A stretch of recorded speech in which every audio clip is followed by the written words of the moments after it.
अब आया असली स्वाद। अब आया स्वाद। जब स्वाद के पड़े हो लाले तो MDH का चंकी चाट मसाला डालें। MDH का चंकी चाट मसाला।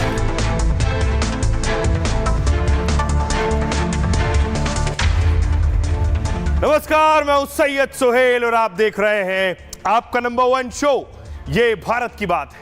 उम्मीद करते हैं आप सभी पूरी तरह से फिट होंगे और बहुत बहुत सेहतमंद होंगे। आइए आपको बताते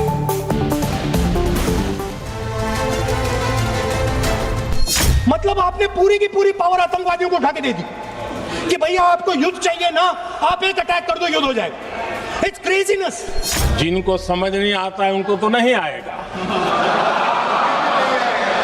कांग्रेस मुद्दों के लिए पाकिस्तान पर निर्भर होती जा रही है।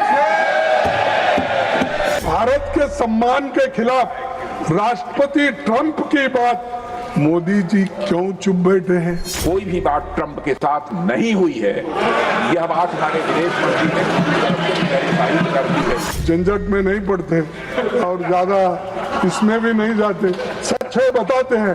कम से कम ये सच्चाई तो हमको बताओ। क्या है माननीय इस तरह की पॉलिटिक्स? भाई आतंकवादी मारे गए, आपको इसका भी आनंद नहीं है? 370 के बाद ये कहा सरकार ने कि भविष्य में कोई आतंकवादी घटना नहीं होगी। अखिलेश जी भेज जाइए, मेरा पूरा जवाब सुनिए, आपका सब जवाब आ जाएगा। आप कितनी भी ऑपरेशन कर डालें, आप इस सच्चाई के पीछे छुप नहीं सकते, इसे नकार नहीं सकते। आपने उनको सुरक्षित नहीं किया। याद रहे, सर्जिकल स्ट्राइक हुई, एयर स्ट्राइक हुआ, ऑपरेशन सिंदूर हुआ, आगे तांडव भी होगा। और ये जो पहलगांव की घटना हमारे इंटेलिजेंस फेलियर की वजह से है, उन्हें मैदान को खुला छोड़ दिया।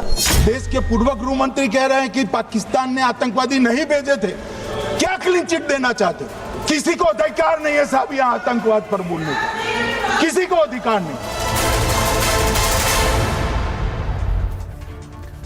तो ऑपरेशन सिंदूर पर आज भी सदन में चर्चा हुई और जुबानी शोले भी देखने को मिले। प्रधानमंत्री नरेंद्र मोदी भी गरजे, आतंकी ढेर, लेकिन सियासत जोरदार हुई है। तस्वीर मैं आपको दिखाऊं, कल मैंने आपको ये तस्वीर दिखाई थी। ये 3 आतंकी मारे गए थे, पहला ये, दूसरा ये और ये तीसरा।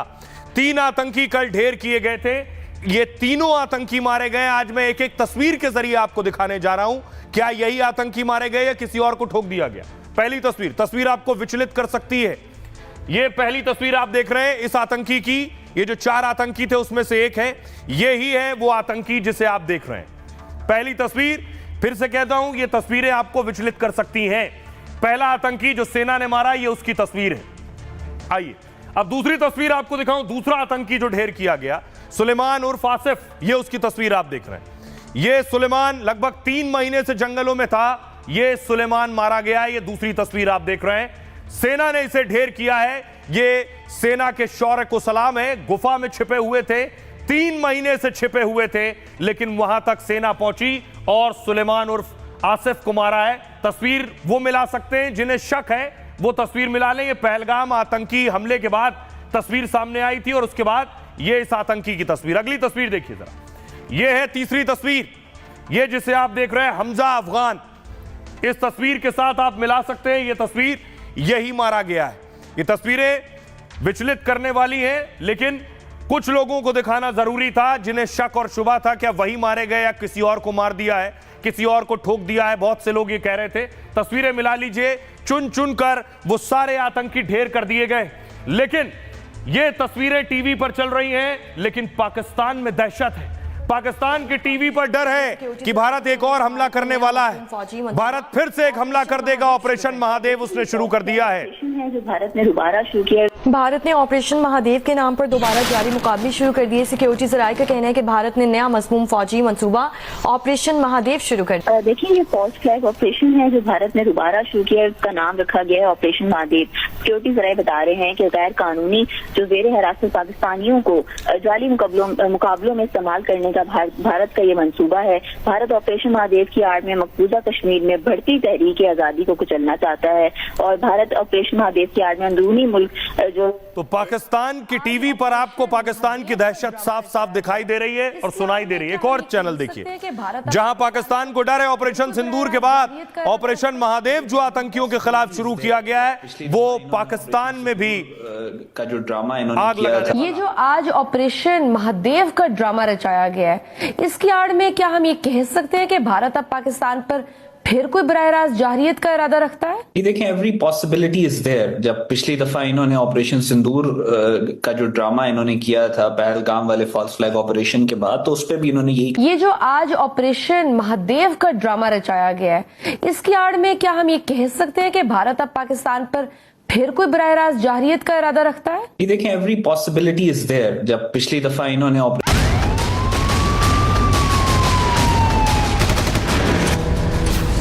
भारत ने ऑपरेशन महादेव के नाम पर दोबारा जारी मुकाबले शुरू कर दिए। ऑपरेशन महादेव से पाकिस्तान में खलबली मची है। उसे डर सताने लगा है कि भारत फिर घुसकर हमला करेगा। ऑपरेशन सिंदूर में जैसे भारत ने पाकिस्तान के अंदर पहले आतंकी ठिकाने तबाह किए, फिर उसके 11 एयरबेस को तहस नहस कर दिया, कुछ ऐसा ही बड़ा हमला हिंदुस्तान फिर कर सकता है। पाकिस्तान के मंत्रियों से लेकर रक्षा मामलों के जानकारों की नींद उड़ी है। चांसेस आर ऑलवेज देयर कि ये सिचुएशन जो है फ्लेयर अप हो, दोबारा फ्लेयर अप हो, और we are ready for that. Pahalgam वाले फॉल्स फ्लैग ऑपरेशन के बाद तो उस पर भी इन्होंने यही कहा था कि हम इन्होंने सिंदूर ऑपरेशन भी ऐसे ही किया था कि हम जो इंडियन ऑक्यूपाइड कश्मीर है उसमें जो सो कॉल्ड दहशतगर्दों के अड्डे हैं उनको टारगेट कर रहे हैं, और करते करते फिर इवेंचुअली दे अटैक्ड पाकिस्तान। डर छिपाने के लिए पाकिस्तान झूठी कहानियां बनाने में जुटा है और कोशिश में लगा है कि कैसे प्रोपेगेंडा फैलाकर हमले को टालने की कोशिश की जाए। अब एक बहुत बड़ा खुलासा करने जा रहे हैं जो आज गृह मंत्री ने खुद संसद में किया। इन आतंकियों तक सेना कैसे पहुंची? जो 90 दिन से छिपे हुए थे उन आतंकियों तक सेना पहुंची है सैटेलाइट फोन के जरिए। यह चीनी सैटेलाइट फोन है। यही फोन इन आतंकियों के पास थे। आज खुद गृह मंत्री ने बताया यही चीनी सैटेलाइट फोन ने आतंकियों को मरवाया। आइए इन चीनी फोन के बारे में आपको बताऊं और कैसे भारतीय एजेंसियों को इनपुट मिले, कैसे उन्हें जानकारी मिली इन सैटेलाइट फोन्स की वजह से। ये आप देख रहे हैं आतंकी दरअसल गुफा में आराम से रह रहे थे। एक दिन 2 दिन नहीं, 90-96 दिन से रह रहे थे। उनके पास यही फोन था। भारतीय एजेंसियां चारों तरफ से चौकन्नी थी। तो चीनी डिवाइस पहलगाम के आतंकियों का काल बन गया। पाक आतंकियों को चीन की टेक्नोलॉजी पर बहुत भरोसा था। बॉर्डर पर पार अपने हैंडलर्स से जुड़े रहने के लिए इसी फोन का इस्तेमाल कर रहे थे। चीन की इस डिवाइस को कहते हैं अल्ट्रासेट। यह एक advance secure Chinese communication system है और इसे पाकिस्तान की सेना इस्तेमाल करती है। यह जीएसएम या सीडीएमए नेटवर्क पर नहीं चलता है। यह रेडियो तरंग से काम करता है। इसकी हर यूनिट पाक में कंट्रोल स्टेशन से जुड़ी होती है और इस फोन से ही आतंकी एक दूसरे से जुड़े रहते हैं। अल्ट्रासेट सैटेलाइट फोन चीन की कंपनी है हुआवे, वो बनाती है। इस डिवाइस में चीन की टेलीकॉम कंपनी की ही सिम लगती है। इस फोन से कम वॉइस और टेक्स्ट मैसेज भेजे जा सकते हैं कम से कम। यह सिस्टम लोकेशन ट्रेसिंग को मिसलीड करती है, यानी आतंकी किस जगह से बात कर रहे हैं पता ही नहीं चलेगा क्योंकि भटकाता रहेगा यह लोकेशन। बावजूद इसके सेना ने आतंकियों का सटीक लोकेशन पता लगाया। बारिश के चलते घने जंगल में आतंकियों ने तिरपाल लगाया हुआ था। चीनी डिवाइस और तिरपाल से लोकेशन पता लगाना आसान हो गया। अगली बड़ी चीज, मोबाइल से सिग्नल निकल रहे हैं। चीनी डिवाइस 2 दिन पहले एक्टिव हुआ। 11 जुलाई को चीनी सैटेलाइट फोन का सिग्नल अचानक मिला एजेंसियों को। इसके बाद लगातार 14 दिन तक खुफिया जानकारी जुटाई गई। बाइसरन इलाके में एक चीनी सैटेलाइट फोन का सिग्नल था। जानकारी के आधार पर सेना ने ऑपरेशन महादेव शुरू किया। महादेव पीक जबरवान रेंज में आते हैं जो श्रीनगर के पास है और इस इलाके में आतंकी घने जंगल में पहले से छिपे हुए थे। 24 नेशनल राइफल और 4 पैरा यूनिट को संदिग्ध हरकत दिखी। यहां अब सेंसर ने काम करना शुरू किया। आतंकियों की रेकी के लिए सर्च ऑपरेशन चलाया गया। लोकेशन पता चल चुकी थी। इसके बाद सेंसर्स के जरिए आतंकियों के होने की जानकारी मिली। ऊंचाई पर सिग्नल हासिल करने के लिए सुरक्षा बल घूमते रहे। आईबी, सीआरपीएफ के सुरक्षा जवान लगातार घूम रहे थे। सेंसर के माध्यम से आतंकियों के मिलने की पुष्टि हुई, संदिग्ध एक्टिविटी देखी और कार्रवाई शुरू कर दी गई। सेना को सभी आतंकी एक टेंट में ही छिपे हुए मिले। इसके बाद सेना ने रणनीति बनाकर एक्शन का प्लान बनाया। कुछ ही मिनटों में सेना ने इन तीनों आतंकियों को ढेर कर दिया। उसके बाद अब बारी थी, क्या ये पहलगाम के ही आतंकी हैं, कोई और आतंकी हैं? इसके लिए फॉरेंसिक टीम पहुंची, एफएसएल की रिपोर्ट तैयार हुई। एनकाउंटर के बाद बरामद हुई राइफलों के कारतूसों की जांच हुई। राइफलों के कारतूसों की एफएसएल रिपोर्ट तैयार की गई। आतंकियों के पास से AK-47 और M9 कार्बाइन बरामद हुई है। इसे चंडीगढ़ एफएसएल में जांच के लिए भेजा गया। पहलगाम हमले के बाद राइफल की नली और खोखे की जांच हुई। टेस्ट में यह पता चला कि इसी हथियार से पहलगाम में हमला हुआ था। एक और रिपोर्ट आई जिसे बैलिस्टिक रिपोर्ट कहते हैं, कुछ इस तरह से उसकी जांच होती है। बैलिस्टिक रिपोर्ट ने आतंकियों को लेकर फाइनल मोहर लगाई। जो मारे गए आतंकी कल, इन पर बैलिस्टिक रिपोर्ट आई। 6 वैज्ञानिकों ने इसकी पुष्टि की, क्रॉस चेक किया है। मौके से बरामद गोली 100% वही थी जो पहलगाम में चलाई गई। गृह मंत्री ने संसद में बैलिस्टिक रिपोर्ट का हवाला दिया है। बैलिस्टिक रिपोर्ट बंदूक की पहचान करने में मदद करती है। इससे पता चलता है कि गोली एक बंदूक से चली या फिर 2। इसमें गोलियां और कारतूस की जांच की जाती है। श्रीनगर में बरामद राइफल से पूरी रात फायरिंग की गई। इसके बाद इसके खोखे को बरामद किया गया। पहलगाम में मिले खोखों से इसकी तुलना की गई और राइफल की नली और खोखे का मिलान किया गया। इससे साफ हुआ तीनों ने पहलगाम में ही गोलियां बरसाई थीं और इन आतंकियों की उसके बाद एनकाउंटर में मौत हुई। सुनिए जरा, गृह मंत्री अमित शाह ने खुद आज देश की संसद में इस बात को कहा है जो मैंने आपको बताया। सुनिए। मैं इस ऑपरेशन महादेव के बारे में थोड़ा डिटेल में बताना चाहूंगा। ऑपरेशन महादेव की शुरुआत 22 मई 2025 को, एक प्रकार से तो जिस दिन हत्या हुई थी उसी दिन रात को एक सुरक्षा मीटिंग की गई थी जम्मू कश्मीर में। सभी सुरक्षा बल, सेना, CRPF, BSF, Jammu Kashmir police, और सबसे पहले उसमें निर्णय किया गया कि जो नृशंस हत्यारे हैं वो देश छोड़कर पाकिस्तान भाग न पाए, इसकी हमने पुख्ता व्यवस्था की और भागने नहीं। 22 मई को आईबी के पास एक ह्यूमन इंटेल आई और एक क्षेत्र के अंदर, दाची गांव क्षेत्र के अंदर आतंकवादियों की उपस्थिति की सूचना मिली। आईबी और सेना द्वारा दाचीकाम क्षेत्र में अल्ट्रा सिग्नल कैप्चर करने के लिए जो इंस्ट्रूमेंट हमारी एजेंसियों ने बनाए हैं, इसके द्वारा इस सूचना को पुख्ता करने के लिए मई से 22 जुलाई तक लगातार प्रयास किए गए। ठंड में ऊंचाइयों पर हमारे सेना के अधिकारी पैदल इनके सिग्नल प्राप्त करने के लिए घूमते रहे। आईबी के अफसर भी घूमते रहे, सीआरपीएफ भी घूमती रही और मान्यवर 22 जुलाई को हमें सफलता मिली। सेंसर्स के माध्यम से आतंकवादी होने की पुष्टि मिल गई।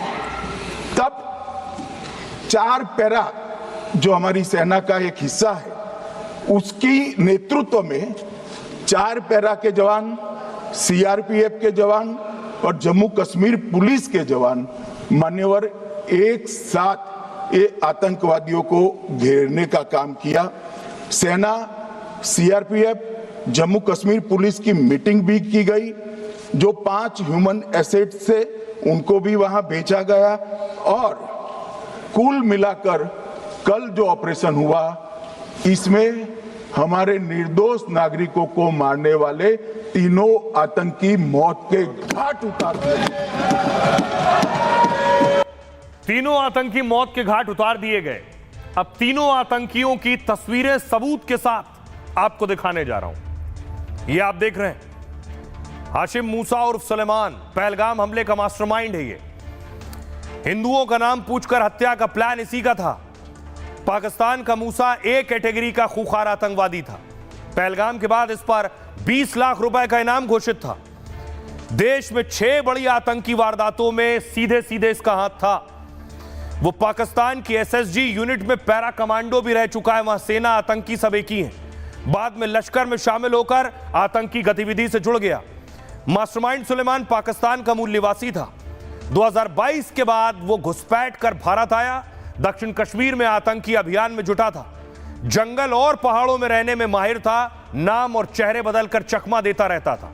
सुलेमान को पहलगाम से पहले पीओके में ट्रेनिंग दी गई। अगली तस्वीर देखिए जिब्रान की। जिब्रान भी पाकिस्तान से आया खूंखार आतंकी था। जिब्रान का कोड नाम मोहम्मद यासर था। लश्कर तैयबा का ए ग्रेड कमांडर था। ये मूसा की तरह वो भी पाकिस्तान का एसएसजी कमांडो रह चुका है। पाकिस्तान के लश्कर कैंप में बाकायदा इसकी ट्रेनिंग हुई है। इसने मूसा को पहलगाम हमले में मदद की। पाकिस्तान के लश्कर कैंप में इसकी ट्रेनिंग हुई और हथियार से लेकर भागने तक में इसका साथ देता रहा था। जम्मू कश्मीर के कई आतंकी वारदातों में भी ये शामिल रहा है। और पिछले साल अगर आपको याद हो सोनमर्ग में जो वारदात हुई थी उसकी जिम्मेदारी भी जिब्रान ने ली थी। अगला नाम है हमजा अफगानी। आतंकी हमजा अफगानी विदेशी आतंकी था। इसके अफगान मूल के होने का शक है और कई सालों से कश्मीर में आतंकी नेटवर्क फैला रहा था। लश्कर तैयबा का ए ग्रेड कमांडर भी था। अफगानी ने भी पहलगाम में लोगों पर गोलियां बरसाई। अफगानी ने साथियों के साथ वहां पर जश्न भी मनाया था, लेकिन अब जश्न मनाने लायक नहीं रहा। सुनिए जरा क्या कुछ कह रहे हैं प्रियंका वाड्रा और अमित शाह। जब 1 घंटे के लिए चुन चुन कर भारतीय नागरिकों को मारा जा रहा था, इस पूरे समय उसे एक सुरक्षाकर्मी नहीं दिखा, एक सैनिक नहीं दिखा। ये लोग वहां पे इस सरकार के भरोसे गए और इस सरकार ने उन्हें भगवान भरोसे छोड़ दिया। ऑपरेशन सिंदूर जब शुरू हुआ हम सब ने समर्थन किया। सब एकजुट होकर खड़े हो गए इस देश के लिए और हमें अपनी सेना पर गर्व है कि उन्होंने इस बार भी दृढ़ता से लड़ाई लड़ी, धैर्य से लड़ाई लड़ी, वीरता से लड़ाई लड़ी। लेकिन इस ऑपरेशन का सिंदूर का क्रेडिट, उसका श्रेय तो हमारे प्रधानमंत्री जी चाहते हैं। सही भी है, ठीक है, सही है, श्रेय ले। ओलंपिक्स में हमारा मेडल आता है उसका भी श्रेय लेते हैं ले। लेकिन सिर्फ श्रेय लेने से नहीं होता नेतृत्व, जिम्मेदारी भी लेनी पड़ती है। और मान्यवर ये पूछते थे मुझे कल कि पहलगाम के दोषी कहां गए। अरे भाई आप तो पाकिस्तान को क्लीन चिट दे रहे हो कि पाकिस्तान ने हमला ही नहीं किया है। क्या अधिकार है आपको पूछने का? कोई अधिकार नहीं है। देश के पूर्व गृह मंत्री कह रहे हैं कि पाकिस्तान ने आतंकवादी नहीं भेजे थे। क्या क्लीन चिट देना चाहते? किसी को अधिकार नहीं है साहब यहां आतंकवाद पर बोलने का, किसी को अधिकार नहीं। उसके बाद देर शाम राहुल गांधी और प्रधानमंत्री नरेंद्र मोदी को बोलना था। राहुल गांधी ने पहले बोलना शुरू किया, उसके बाद प्रधानमंत्री नरेंद्र मोदी के भाषण से समापन हुआ। तो देखिए जरा राहुल गांधी क्या बोल रहे थे और प्रधानमंत्री ने क्या जवाब दिया है। सबसे पहले राहुल गांधी खड़े हुए, उन्होंने कहा ट्रंप ने 29 बार कहा है हमने युद्ध रुकवाया है। अगर दम है तो प्रधानमंत्री सदन में बोल दें। अमेरिकी राष्ट्रपति ट्रंप झूठ बोल रहा है। 1971 से ऑपरेशन सिंदूर की तुलना की गई। 1971 में राजनीतिक इच्छा शक्ति थी। मानेकशॉ ने कहा कि ऑपरेशन गर्मी में नहीं कर सकता। इंदिरा जी ने कहा आपको जितना समय चाहिए लीजिए। तब पाकिस्तान के 1 लाख सैनिकों ने सरेंडर किया। फिर पीएम मोदी ने इसका जवाब दिया कि दुनिया के किसी नेता ने भारत को ऑपरेशन रोकने को नहीं कहा। अमेरिकी उपराष्ट्रपति घंटों से फोन पर बात करने की कोशिश कर रहे थे। बैठक में मैं व्यस्त था, बाद में मैंने कॉल बैक किया। उन्होंने बताया कि पाकिस्तान बहुत बड़ा हमला करने वाला है। मेरा जवाब था अगर पाक का यह इरादा है तो उसे बहुत महंगा पड़ेगा। अमेरिका के राष्ट्रपति ट्रंप से इसको लेकर कोई बात नहीं हुई। भारत के कड़े प्रहार के बाद पाकिस्तान ने गुहार लगाई। पाकिस्तान के डीजीएमओ ने फोन लगाया। पाकिस्तान के डीजीएमओ ने कहा बस करो, बहुत मारा। हमारी मिसाइलों ने पाक को घुटनों पर ला दिया। सीज फायर को लेकर कई तरह की बातें की गई। सीज फायर पर पाकिस्तान का प्रोपेगेंडा फैलाया गया। पाकिस्तान से कई बार लड़ाई हो चुकी है, पहली बार वहां गए जहां पहले नहीं गए थे। आतंक के गढ़ बहावलपुर को जमींदोज कर दिया। पाकिस्तान के कई एयरबेस आईसीयू में पड़े हैं। कोई भी न्यूक्लियर धमकी नहीं चलेगी, हमारी तरफ से सेना को खुली छूट दी गई थी। कब, कहां, कैसे हमला करना है, यह सेना तय करे। ऑपरेशन सिंदूर में 100% लक्ष्य हासिल किया है। राहुल गांधी ने कहा सरकार को लगा कि वो पाकिस्तान से लड़ रहे हैं, बाद में पता चला वो चीन से लड़ रहे थे। पाकिस्तान में चीन की मदद से एक सेंटर बना। पीएम अपनी छवि बचाने के लिए सेना का इस्तेमाल कर रहे हैं। यह देश के लिए खतरनाक है और पाकिस्तान के अधिकारी चीन से ट्रेनिंग ले रहे हैं। एक भी पड़ोसी देश ने पाकिस्तान की निंदा नहीं की। पीएम मोदी ने कहा सिर्फ 3 देशों ने पाकिस्तान का समर्थन किया है। दुनिया के 193 में से सिर्फ 3 देश पाक के साथ खड़े थे। हर देश ने भारत के एक्शन का समर्थन किया है। पहलगाम के 3-4 दिन में कांग्रेस मजा ले रही थी। निर्दोषों की हत्या पर कांग्रेस राजनीति कर रही थी। वो उछल उछल कर रहे थे, कह रहे थे कि कहां गई 56 इंच की छाती। कांग्रेस ने सर्जिकल स्ट्राइक के सबूत मांगे। अभिनंदन के पकड़े जाने पर भी कांग्रेस खुश थी। डंके की चोट पर अभिनंदन को पाकिस्तान से लाए।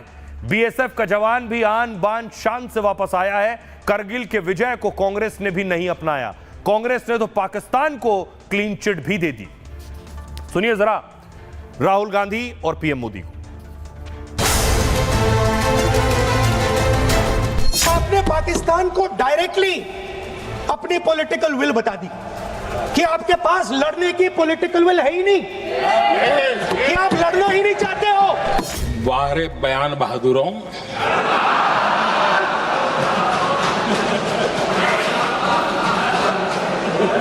आपको विरोध का कोई न कोई बहाना चाहिए।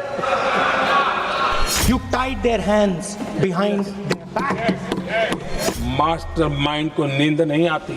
उनको पता है कि भारत आएगा और मार के जाएगा।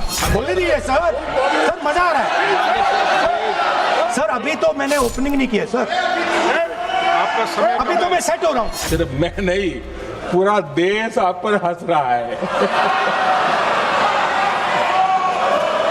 हिंदुस्तान की सेना, एयरफोर्स, नेवी का प्रयोग करना चाहते हो, आपके पास सबसे पहले 100% पॉलिटिकल विल होनी चाहिए। मैं जब ये विजयोत्सव कहता हूं तो ये भारत की सेना के शौर्य और सामर्थ्य का विजय गाथा कह रहा है। 1971 में पॉलिटिकल विल थी। इंडियन ओशन में 7th फ्लीट आ रही थी, हिंदुस्तान की ओर आ रही थी, और उस समय के प्रधानमंत्री ने कहा हमें जो बांग्लादेश में करना है हम करेंगे, आप आ जाओ, जितना आना है आ जाओ, हम करेंगे। पहले जहां कभी नहीं गए थे वहां हम पहुंचे। पाकिस्तान के कोने कोने में आतंकी अड्डों को धुआं धुआं कर दिया गया। डोनाल्ड ट्रंप 29 बार उन्होंने बोला कि भैया मैंने सीज फायर करवाया। अगर दम है तो यहां पे प्रधानमंत्री बोल दे कि ट्रंप झूठ बोल रहे हैं। दुनिया के किसी भी नेता ने भारत के ऑपरेशन रोकने के लिए नहीं कहा।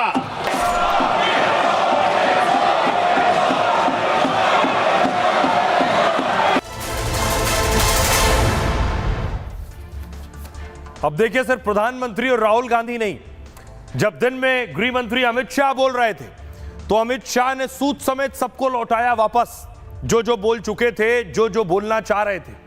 क्या कुछ कहा, चाहे वो अखिलेश यादव हो, पी चिदंबरम हो, या फिर सोनिया गांधी और कांग्रेस पार्टी हो। अखिलेश यादव पर कहा अमित शाह ने, मुझे लगा था कि मैं जब संसद को बताऊंगा पहलगाम के दोषी मारे गए तो सत्ता पक्ष और विपक्ष दोनों ओर के लोग खुश हो जाएंगे, लेकिन विपक्ष का चेहरा तो स्याह है। अखिलेश का नाम लेकर निशाना साधा। आप आतंकियों का धर्म देखकर दुखी ना हो। पूर्व गृह मंत्री पी चिदंबरम पर भी हमला बोला। चिदंबरम ने पूछा था आतंकी कहां से आए हैं और इसके लिए कौन जिम्मेदार है। शाह ने कहा जिम्मेदारी तो हमारी है क्योंकि हम सरकार में हैं। आज मैं इस स्थिति में हूं कि उन्हें बता सकूं सारे आतंकी पाकिस्तानी थे। हमारे पास सबूत है कि वो तीनों पाकिस्तानी थे। 3 में से 2 के पाकिस्तानी वोटर नंबर भी मौजूद हैं। उनके हथियार भी पाकिस्तान में बने हैं। कांग्रेस पर हमला किया, कहा आतंकवाद के मुद्दे पर कांग्रेस टारगेट पर थी। सलमान खुर्शीद रोते रोते सोनिया गांधी के घर से बाहर आ रहे थे। अमित शाह ने कहा मैंने एक बार टीवी देखा तो सलमान खुर्शीद रोते रोते बोल रहे थे। उन्होंने कहा कि बाटला हाउस की घटना देखकर सोनिया जी फूट फूट कर रो पड़ी। रोना था तो शहीद मोहन चंद शर्मा के लिए रोते, लेकिन उन्हें बाटला हाउस के आतंकियों के लिए रोना था। सुनिए जरा गृह मंत्री के जवाब। पहलगांव की घटना ने साबित कर दिया है कि लापरवाही देशवासियों की जान ले सकती है। मुझे याद है कि जिस दिन पहलगांव हमला हुआ उस दिन वहां का हर पर्यटक पूछ रहा था, जो पर्यटक पूछ रहे थे कि खतरों के बीच मेरी रक्षा करने वाला कोई वहां क्यों नहीं था। मान्यवर, मैं तो अपेक्षा करता था कि जब ये सूचना सुनेंगे पक्ष विपक्ष में खुशी की लहर दौड़ जाएगी, मगर ये स्याही पड़ गई इनके चेहरे। ये क्या है मान्यवर, किस तरह की पॉलिटिक्स? भाई आतंकवादी मारे गए, आपको इसका भी आनंद नहीं है? अखिलेश जी बैठ जाइए, मेरा पूरा जवाब सुनिए, आपका सब जवाब आ जाएगा। भाई आप आतंकवादियों का धर्म देखकर दुखी मत होइए।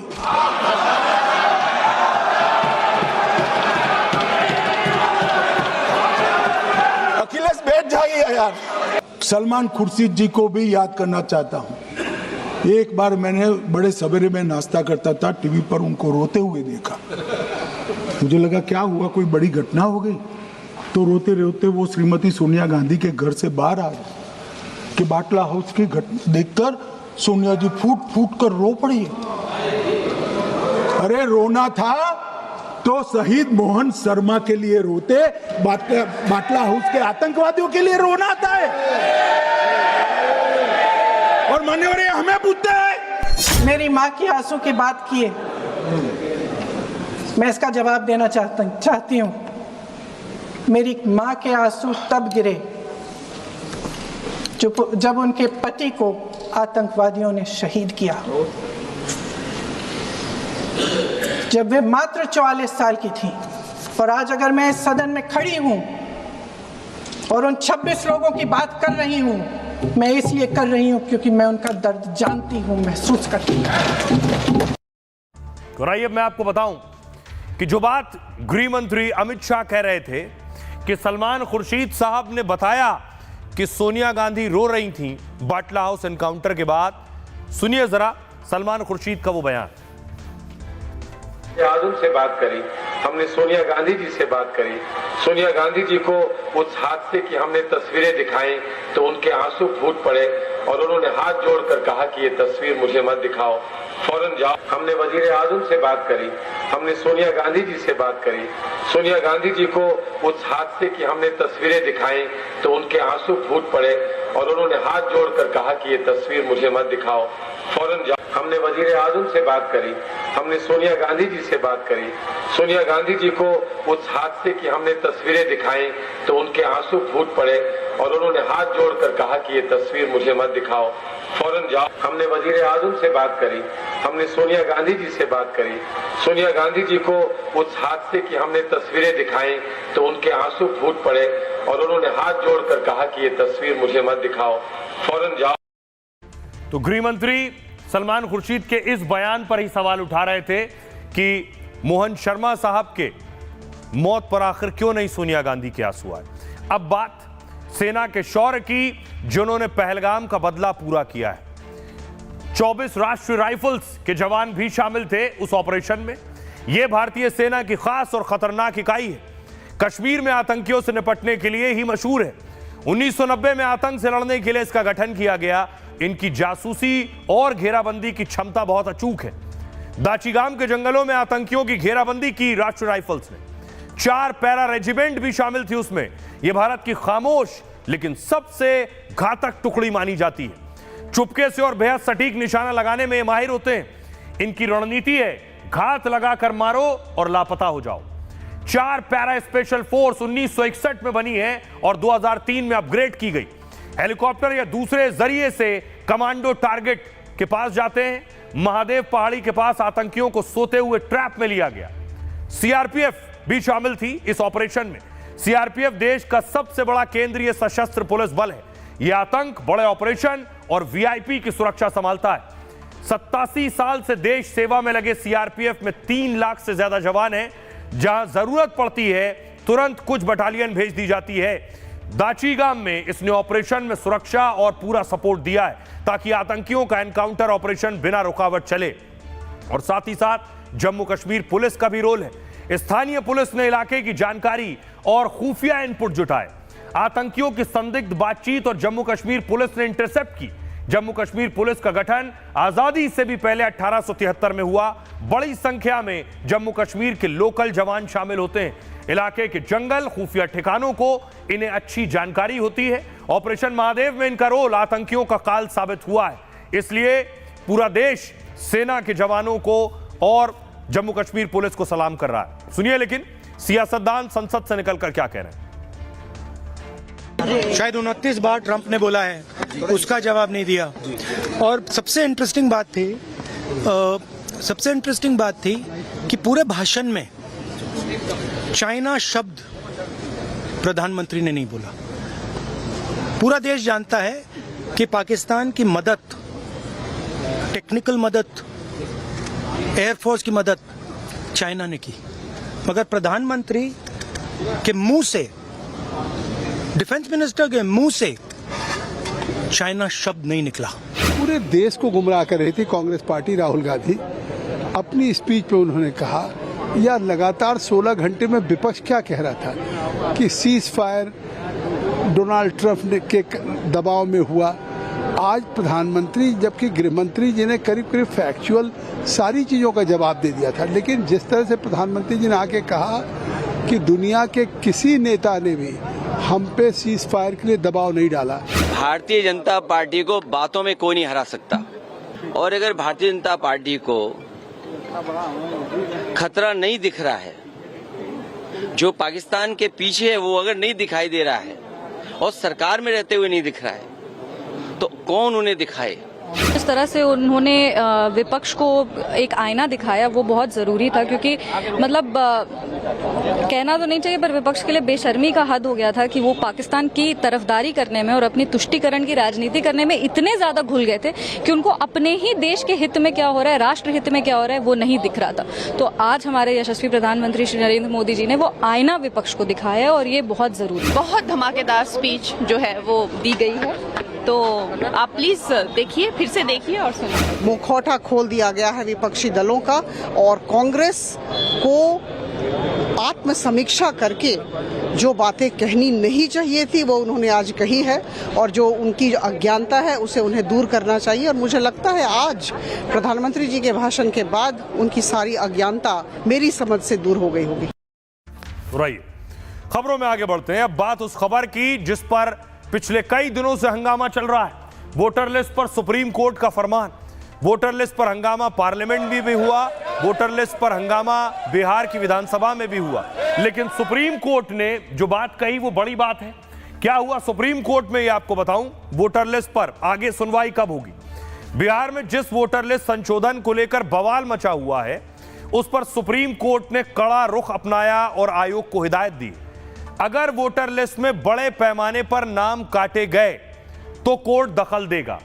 चुनाव आयोग संवैधानिक संस्था है तो संविधान के मुताबिक चलिए। कोर्ट पूरी निगरानी कर रहा है और 12 से 13 अगस्त को फिर सुनवाई होगी। वोटर लिस्ट संशोधन प्रक्रिया के खिलाफ कोर्ट में जो याचिका दायर की थी, कोर्ट में उसकी पैरवी वकील कपिल सिब्बल और प्रशांत भूषण कर रहे थे। उन्होंने कहा कि वोटर लिस्ट से 65 लाख लोगों को बाहर कर दिया गया। बिना वजह से बड़ी संख्या में लोगों से मतदान का अधिकार छीना जा रहा। कोर्ट ने कहा आप ऐसे 15 लोगों को लाएं जिन्हें मृत कहा गया और वो जिंदा हैं। आप सबूत और साक्ष्य लाएंगे तो हम जरूर इस पर विचार करेंगे। सूची में नाम जोड़ने और सुधार के लिए 30 दिन की प्रक्रिया है। याचिकाकर्ता ड्राफ्ट से छूटे लोगों की सूची तैयार करें और बताएं। जिंदा और वैध लोगों को वोटर लिस्ट में जगह मिलनी चाहिए। अगर बड़े पैमाने पर नाम हटाए जाते हैं तो हम सीधा दखल देंगे, लेकिन अभी हम वोटर लिस्ट संशोधन की प्रक्रिया नहीं रोक रहे हैं। चुनाव आयोग आधार और वोटर आईडी को दस्तावेज के तौर पर स्वीकारे। हम कह सकते हैं कि राशन कार्ड आसानी से जाली बनाया जा सकता है, लेकिन आधार और मतदाता पहचान पत्र की कुछ पवित्रता है, इसलिए आप इन दस्तावेजों को स्वीकार करना जारी रखें। सुनिए जरा इस पर सियासतदान क्या कह रहे हैं। अंतिम निर्णय सुप्रीम कोर्ट को क्या लेंगे वो समझेंगे।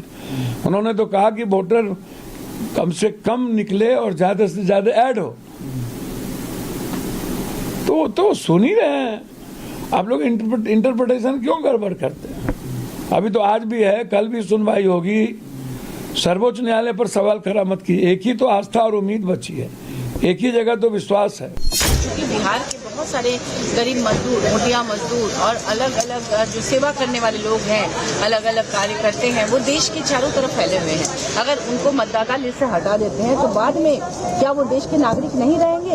इसीलिए हम लोग मांग कर रहे हैं कि उनको और समय दिया जाए और फिर उसके बाद सूची को जारी किया जाए। कि अगर इनके मन में, इलेक्शन कमीशन के मन में किसी तरह की अदरवाइज बातें नहीं रहती, ये इलेक्शन कमीशन वही सफाई दे जो भारतीय जनता पार्टी करती है। अब भारतीय जनता पार्टी वही सफाई दे रही है जो इलेक्शन कमीशन करता है। इसलिए दोनों का संबंध है। जो बीजेपी और एनडीए चाह रहा है वो विशेष गहन पुनरीक्षण अभियान चलाया गया। आइए खबरों में आगे बढ़ते हैं। और अब एक खबर, अगर आप गाड़ी चलाते हैं, सफर करते हैं, तो ये खबर आपके लिए। रफ्तार का कहर, थार ने मारी टक्कर। ऐसी बहुत सी जानलेवा गाड़ियां रोड पर चल रही हैं। गाड़ी की रफ्तार देखिए, ये टक्कर मारी है, ये गिर गए स्कूटी से गिरे हैं। ये देखिए गाड़ी की रफ्तार देखिए, स्कूटी को टक्कर मारता हुआ निकल गया। सिर्फ इतना ही नहीं, आगे देखिए,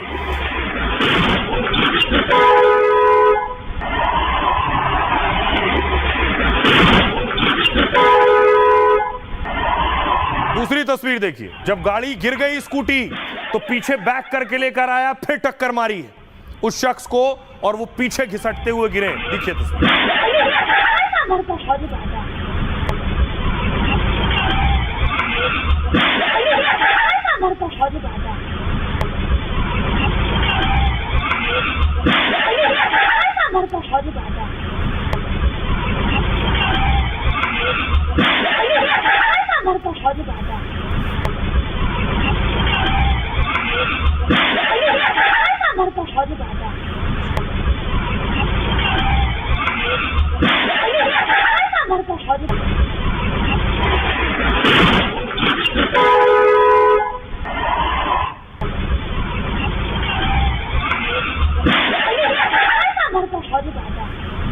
और उसके बाद देखिए जरा अगली तस्वीर मैं आपको दिखाऊं, जो गाड़ी चला रहा था उसकी गाड़ी रिकवर की गई।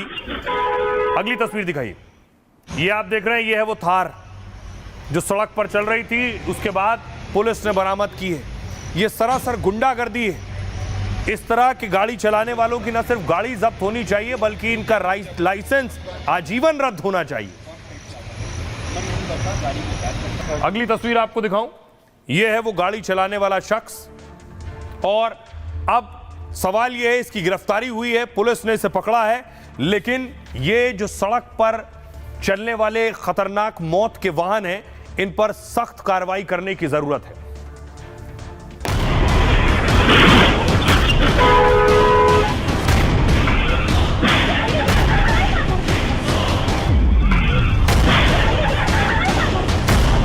एक युवक ने पहले रफ्तार का कहर बरपाया और फिर बुजुर्ग को बनाया अपनी सनक का शिकार। रोड रेज की ये तस्वीरें जिसने भी देखी उसका दिल दहल उठा। एक बुजुर्ग व्यक्ति की स्कूटी अचानक थार से टकरा गई। बुजुर्ग सड़क पर गिर जाते हैं, किसी तरह उठकर वो थार की ओर देखते हैं, तभी थार का ड्राइवर अपनी गाड़ी रिवर्स करता है और जानबूझकर बुजुर्ग को फिर से टक्कर मार देता है। बुजुर्ग घसीटता हुआ काफी दूर जाकर गिरता है। इसके बाद थार से एक युवक उतरता है, लगता है वो मदद करने के लिए आया है, लेकिन बुजुर्ग के पास जाकर कुछ कहता है और फिर थार में बैठकर मौके से फरार हो जाता है। देखते ही देखते वीडियो सोशल मीडिया पर भी वायरल हो गया और आरोपी को सबक सिखाने की मांग होने लगी। भाई अब आपको बताऊं आरोपी कौन है। आरोपी को गिरफ्तार कर लिया गया है और ऐसे आरोपी को सख्त से सख्त सजा होनी चाहिए। थार से स्कूटी सवार को टक्कर मारने की घटना जम्मू की है। 20 साल का लड़का गलत दिशा में पहले तो थार चला रहा था, स्कूटी सवार को टक्कर मार दी और इसके बाद दोबारा रिवर्स करके फिर उसको कुचल दिया। टक्कर के बाद थार चलाते हुए फरार हो गया। मामले का वीडियो सामने आया, पुलिस ने एक्शन लिया। बीएनएस की धारा 281 लापरवाही से ड्राइविंग का केस दर्ज हुआ है। 125 से जिंदगी को खतरे में डालने का केस दर्ज हुआ है। सीसीटीवी के आधार पर आरोपी मनन आनंद को तलाशने लगी पुलिस। इस बीच पुलिस ने गाड़ी और उसके मालिक की पहचान की। मनन के पिता राजेंद्र को हिरासत में ले लिया है और कार जब्त कर ली। शुरू में तो आरोपी पुलिस से भागता फिर रहा था, लेकिन जल्द ही पुलिस ने मनन आनंद को भी गिरफ्तार कर लिया। थार चलाने वाले आनंद पर कड़े एक्शन की तैयारी है। इसका लाइसेंस रद्द हो सकता है और कड़ी सजा भी हो सकती है। सुनिए जरा पीड़ित परिवार को, सुनिए वो क्या कह रहे हैं। हमारे आप पूरे मोहल्ले से पूछ लो, इवन कि वो अभी तक वो इतना इतने हार्ड वर्किंग है, वो अभी तक उन्होंने आज तक हम पे हाथ नहीं उठाया, तो किसी के साथ जिद क्या आप इस रहने को जानते हैं? थार वाले को जानते हैं आप? हमें नहीं पता थार वाला कौन था, हमें नहीं पता, हमें नहीं पता। अब मैं कुछ बोलूं? यहाँ पे देखो आप आईसीयू में मेरे पापा की क्या हालत हुई है।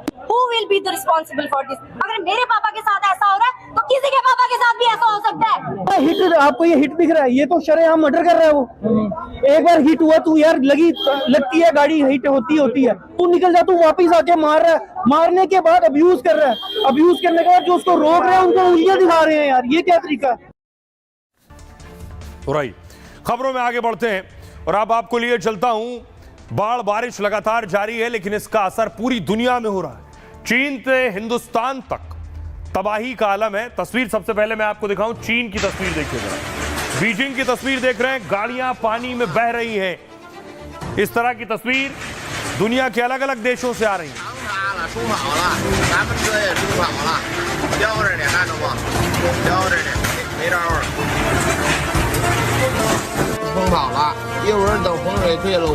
पानी में गाड़ियां जैसे खिलौनों की तरह बह रही हो, इस तरह से नजर आ रही हैं।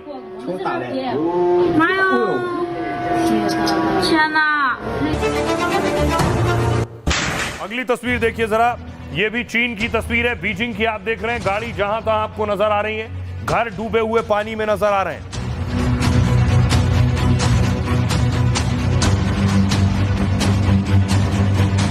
देखिए सोसाइटीज में पानी भरा हुआ है और जो गाड़ियां पार्किंग में लगी हैं वो भी पूरी तरह से डूब चुकी हैं।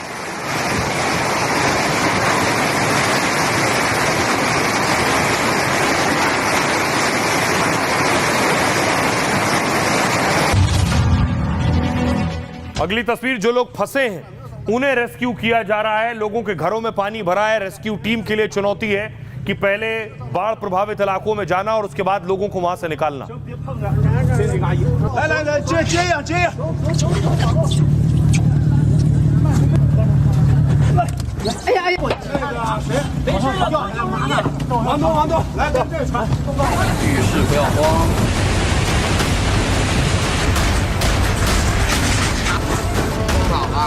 चीन में आसमानी आफत से राजधानी बीजिंग में बाढ़ आ गई है। सड़कों से लेकर बाजारों तक सैलाब बह रहा है। सैकड़ों गाड़ियां सैलाब में बह गई हैं।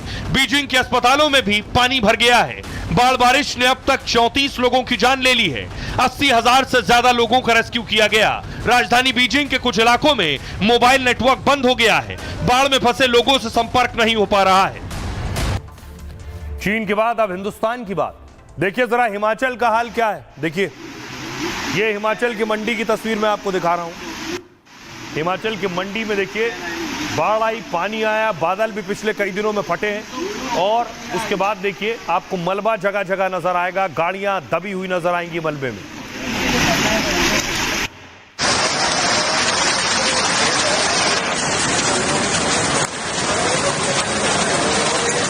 ये देखिए मंडी में खिड़की तोड़ी गई है और एक बच्चा फंसा हुआ था, उसको रेस्क्यू किया गया घर की खिड़की तोड़कर।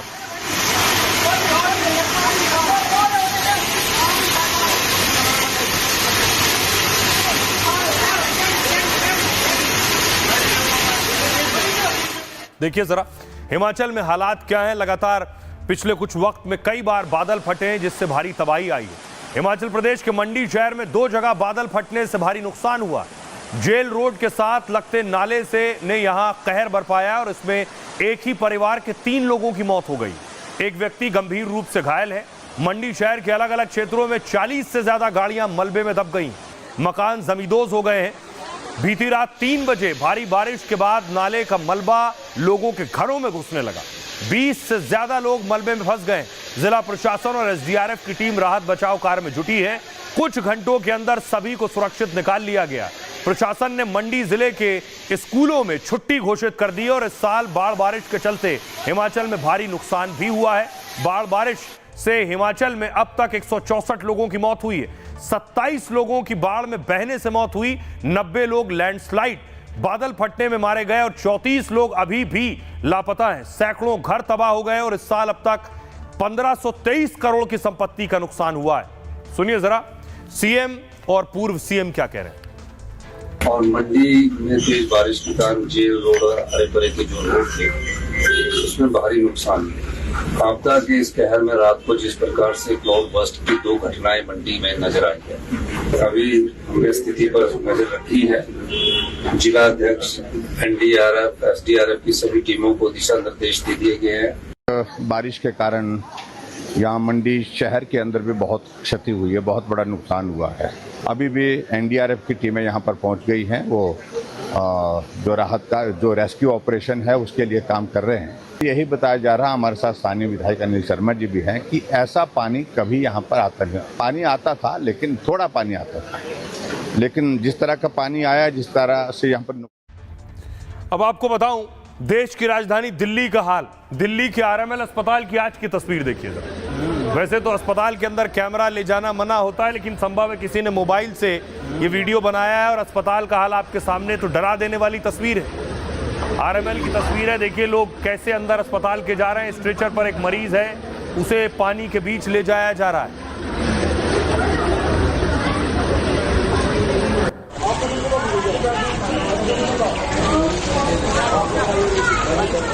देखिए बारिश के बाद अस्पताल के बाहर जो तीमारदार पहुंच रहे हैं अपने मरीजों को देखने के लिए, दिखाने के लिए, या जो भर्ती हैं उनके लिए, उन्हें इस हालत में अस्पताल के अंदर जाना पड़ रहा है। ये देश की राजधानी दिल्ली की तस्वीर है। अगली तस्वीर मैं आपको राजस्थान की दिखाऊं। कंधे पर विधायक जी नजर आ रहे हैं।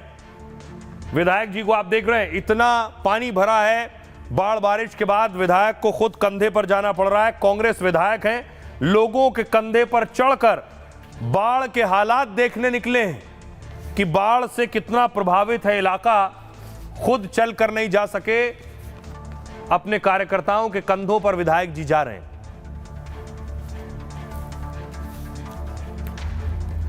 अगली तस्वीर राजस्थान के भीलवाड़ा की है। भीलवाड़ा में आप देख रहे हैं, यहां भी लगातार बारिश के बाद नाव चल रही है और सड़कों पर नाव चल रही है।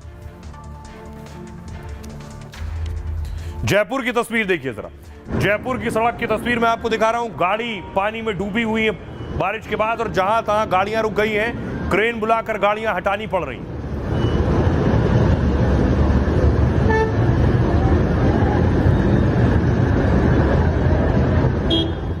और आइए खबरों में आगे बढ़ते हैं। आज कल एक फिल्म की सबसे ज्यादा बात हो रही है और उस फिल्म का नाम है सैयारा। सैयारा की छप्पर फाड़ कमाई हो रही है।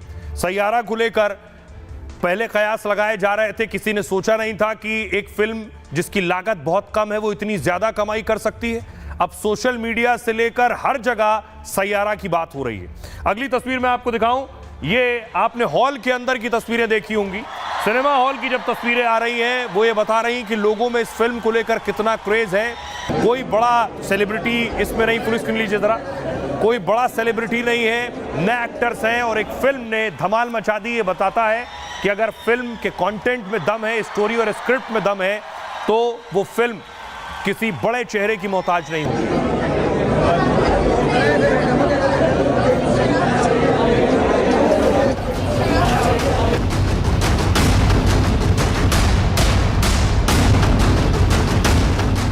फिल्म सैयारा जब से रिलीज हुई है बॉक्स ऑफिस पर धमाल मचा हुआ है। कमाई के मामले में कई फिल्मों के रिकॉर्ड टूट गए हैं। रिलीज के तीसरे दिन ही सैयारा ने लागत के पूरे बजट की वसूली कर ली थी। इसके बाद से फिल्म लगातार छप्पर फाड़ कमाई कर रही है। कमाई से लेकर दर्शकों के दिलों तक ये फिल्म धूम मचा रही है। अब आइए कमाई की बात करें कमाई का अंदाजा लगाना मुश्किल है और खास तौर पर जो बड़े बड़े एक्टर्स हैं उन्हें सबसे ज्यादा इनसिक्योर और असहज करने वाला है। कमाई का आंकड़ा देखिए, जरा नीचे देखिए। लागत 45 करोड़ रुपया लगा इस फिल्म को बनाने में, 45 करोड़। कमाई देखिए 404 करोड़ रुपया कमा चुकी, 404 करोड़। 18 जुलाई को रिलीज के बाद सैयारा धमाल मचा रही है। रिलीजिंग के 3 दिन में फिल्म की लागत वसूल कर ली थी फिल्म ने, सिर्फ 3 दिन में ही। दावा है इस फिल्म बनाने में 45 करोड़ का बजट लगा, जबकि पहले दिन ही फिल्म ने 28 करोड़ कमा लिए। तीसरे दिन कमाई का आंकड़ा पहुंच गया 83 करोड़। कमाई में इसने हाउसफुल 5 रेड 2 को भी पीछे छोड़ दिया। आज 11वें दिन फिल्म की कमाई 346 करोड़ हो चुकी है। अकेले सोमवार को फिल्म ने विदेशों में 70 करोड़ कमाए। फिल्म की दुनिया भर में कमाई 404 करोड़ पहुंच गई। 45 करोड़ में बनी फिल्म 457% तक मुनाफा कमा चुकी है। अब फिल्म की खुमारी देखिए, जो वीडियो वायरल हो रहे हैं वो किस किस तरह के हैं। अलग अलग तरह के वीडियो सोशल मीडिया पर वायरल हैं। ये फिल्म देखने गए वो लोग भी हैं, क्या फिल्म के प्रमोशन का भी तरीका है, क्योंकि एक फिल्म के प्रमोशन के लिए बाकायदा पूरी टीम लगती है। एक और तस्वीर मैं आपको दिखाऊं, इस तरह के न जाने कितने वीडियो वायरल हैं, इसके मीम्स भी वायरल हैं।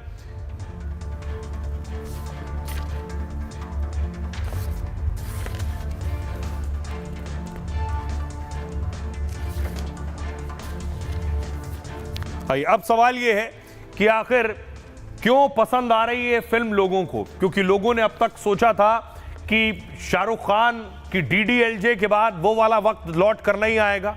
अभी इस फिल्म को लेकर जो फैन फॉलोइंग है वो बता रहा है कि युवाओं के लिए वो वक्त वापस आ गया है। सैयारा बॉलीवुड की एक रोमांटिक ड्रामा फिल्म है। इसका निर्देशन डायरेक्टर मोहित सूरी ने किया। वो एक विलन आशिकी 2 जैसी फिल्म बना चुके हैं और मोहित सूरी को जेन जी का डायरेक्टर कहा जाता है। इसी वजह से सैयारा भी जेन जी की पसंदीदा फिल्म है। ये जेन जी क्या है? दरअसल 1997 से 2012 के बीच जिन लोगों ने जन्म लिया है उन्हें कहते हैं जेन जी। कहा जाता है हार्ट ब्रेक वाला कभी फेल नहीं होता, और सैयारा फिल्म ने भी इस बार यह साबित कर दिया है। इस फिल्म की सफलता के पीछे एक वजह गाने भी हैं। कहो ना प्यार है DDLJ से भी इसकी तुलना हो रही है। इस फिल्म ने तब शाहरुख खान जैसे स्टार्स को जन्म दिया था। अब लंबे समय के बाद ऐसी ही रोमांटिक फिल्म पर्दे पर आई है और इसी वजह से फिल्म जेन जी के दिलों पर राज कर रही है। ये इसकी खासियत है। आइए खबरों में आगे बढ़ते हैं। बात जेन जी की हो रही है, रोमांस की हो रही है, तो बात दिल के ख्याल की भी करते हैं। कम उम्र में भी जो हार्ट अटैक आ रहे हैं वो डराने वाले हैं। तस्वीर मैं आपको दिखाऊं, ये तस्वीर आई, ये शख्स, ये युवा बैडमिंटन खेल रहा था और बैडमिंटन खेलते खेलते इसे हार्ट अटैक आया और ये गिर गया।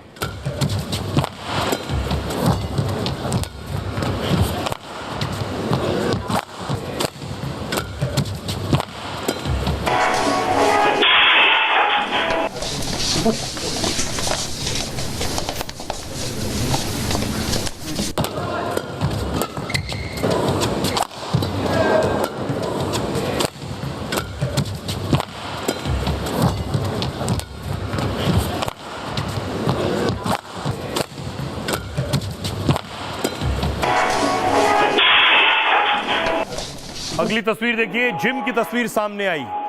मैं आपको बताऊंगा डॉक्टर्स क्या कह रहे हैं, कम उम्र में इस तरह के हार्ट अटैक क्यों आ रहे हैं। पहले कहा गया ये कोरोना वैक्सीन की वजह से है, एक्सपर्ट्स और अलग अलग एजेंसीज ने कहा इसका वैक्सीन से कोई ताल्लुक नहीं है। तो आइए मैं आपको बताऊं कि आखिर क्या वजह बताई जा रही है। कम उम्र में 25 से 35 साल की उम्र में जो हार्ट अटैक की खबरें आ रही हैं, खेलते खेलते हार्ट अटैक का मामला हैदराबाद का है। और रविवार को 25 साल का राकेश बैडमिंटन खेलने गया, तभी खेलते समय अचानक हार्ट अटैक से वो गिर पड़ा। मौके पर मौजूद साथी उसे उठाकर अस्पताल ले गए, लेकिन इलाज के पहले डॉक्टरों ने उसे मृत घोषित कर दिया। कहा जा रहा है राकेश हर दिन बैडमिंटन खेलने जाता था। रिपोर्ट के मुताबिक युवाओं में दिल डायबिटीज की बीमारी बढ़ गई। हार्ट अटैक तब आता है जब खून दिल तक नहीं पहुंच पाता है। कई कारण हो सकते हैं, ब्लॉकेज, दिल की धड़कन रुकना, धूम्रपान, शराब को इसके पीछे मुख्य कारण माना जाता है। युवाओं में खराब दिनचर्या से ये समस्याएं लगातार बढ़ रही हैं। तेल का ज्यादा इस्तेमाल से दिल की नसों में रुकावट पैदा होती है और इससे हृदय तक खून नहीं पहुंच पाता है और हार्ट अटैक होता है। हार्ट अटैक से पहले सीने में दर्द, चलने में दिक्कत लक्षण होते हैं। सांस लेने में दिक्कत और अधिक थकावट भी इसका लक्षण है। ऐसी ही किसी भी समस्या के होने पर डॉक्टरों को दिखाना चाहिए। सुनिए जरा हार्ट स्पेशलिस्ट डॉक्टर मनोज क्या कह रहे हैं। आपको अगर कहीं भी कोई स्ट्रेस है, चाहे वर्क प्लेस का स्ट्रेस है या कोई फैमिली लाइफ का स्ट्रेस है, उसके लिए काउंसलिंग करें, योगा करें, जिससे आप स्ट्रेस को कम कर सकें। क्योंकि स्ट्रेस भी और सेडेंटरी लाइफस्टाइल और स्ट्रेस, ये जो कॉम्बिनेशन है ये बहुत ही खतरनाक है। तो इन दोनों को भी अच्छे से हैंडल करें। खाने पीने पे हमेशा घर का बना हुआ खाएं, कोई भी अल्ट्रा प्रोसेस्ड फूड ना खाएं। अपना जो बॉडी वेट है उसको ठीक रखें, क्योंकि obesity kills more than smoking। आइए खबरों में आगे बढ़ते हैं। अब आपको बताता हूं कि मोबाइल से दूरी क्यों है जरूरी। बाकायदा एक देश ऐसा है जो मोबाइल से खुद को दूर रख रहा है और इसमें अपना फायदा भी देख रहा है। मोबाइल जरूरत से ज्यादा इस्तेमाल करने से जो दिक्कतें हो रही हैं, इससे एक देश ने क्या कदम उठाया है ये आपको बताऊं। दरअसल मोबाइल से दूरी जरूरी है। आज के दौर में मोबाइल से दूर रहना मुश्किल है। मोबाइल की लत ने हमारी मानसिक शांति छीन ली है। भारत के पड़ोसी देश भूटान ने मोबाइल यूज पर नई नीति बनाई है। भूटान के कई स्कूलों में मोबाइल फोन लाने पर प्रतिबंध है। स्कूल कॉलेज में बच्चों को सोशल मीडिया से दूर रहने की ट्रेनिंग दी जाती है। सरकारी कर्मचारी और टीचर भी मोबाइल का कम इस्तेमाल करते हैं। भूटान ने डिजिटल जागरूकता को पाठ्यक्रम में शामिल किया।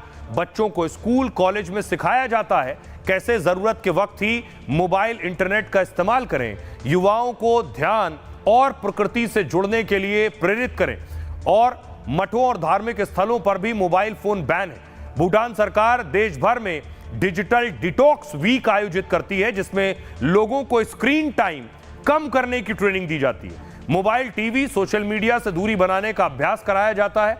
ऑफिस या संस्थानों में जरूरत पर ही व्हाट्सएप ग्रुप बनाए जाते हैं। भूटान का 80% से ज्यादा क्षेत्र पहाड़ी और ग्रामीण इलाका है, जहां मोबाइल नेटवर्क और तेज इंटरनेट नहीं है। सरकार ने कई जगहों पर तकनीकी विकास को धीमा कर रखा है। साल 2000 में भूटान में पहली बार इंटरनेट आया। देश के ज्यादातर हिस्सों में इंटरनेट की पहुंच सीमित है। मोबाइल यूज को लेकर भूटान का मॉडल सराहनीय है, लेकिन इसकी कुछ चुनौतियां भी हैं। सीमित तकनीक से आर्थिक विकास में बाधा आती है। बहरहाल ये भारत की बात है। मैं इतना ही। अपना और अपनों का बहुत बहुत ख्याल रखिए। लेकिन आपको बताऊं, Realme 15 series 5G the perfect AI party phone पेश करता है आपको आज की ताजा खबरें क्रिस्प और क्लियर, बिल्कुल उसके triple 50 megapixel 4K 60 FPS camera shots की तरह। फिलहाल के लिए इतना ही। रुकना एक छोटे से ब्रेक के लिए, लौट रहे हैं कुछ ही पलों। MDH की हल्दी मिर्ची धनिया करे कमाल, ये रंग दे, ये खुशबू दे, ये तीखा, ये कम पड़े, क्या निराला MDH मसाला।